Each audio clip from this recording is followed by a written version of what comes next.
அரசின் கீழ் செயல்பட்டு வரும் ஜவுளி துறையில் இயங்கும் கைத்தறி ஏற்றுமதி அபிவிருத்தி கழகத்தில் உள்ள காலி பணிக்கு விண்ணப்பங்கள் வரவேற்கப்படுகின்றன. ஆர்வமும் தகுதியும் உள்ளவர்கள் விரைவில் விண்ணப்பியுங்கள். தமிழ்நாடு அரசு வேலைவாய்ப்பு தேர்வு இல்லை. 40,000 ரூபாய் வரை மாத சம்பளம்.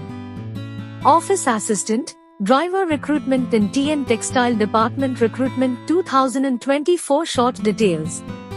நிறுவனம் தமிழ்நாடு துணிநூல் ஜவுளி துறை. வேலை வகை தமிழ்நாடு கவர்மெண்ட் ஜாப்ஸ். பதவி ஆபீஸ் அசிஸ்டன்ட் டிரைவர். பணியிடம் தமிழ்நாடு. விண்ணப்ப முறை ஆன்லைன். குவாலிஃபிகேஷன்ஸ் பணியின் பெயர் அலுவலக உதவியாளர். காலியிடங்களின் எண்ணிக்கை 7. கல்வி தகுதி சம்பள விவரங்கள். தமிழ்நாடு துணிநூல் ஜவுளி துறை அலுவலக உதவியாளர் பணிக்கு விண்ணப்பிக்க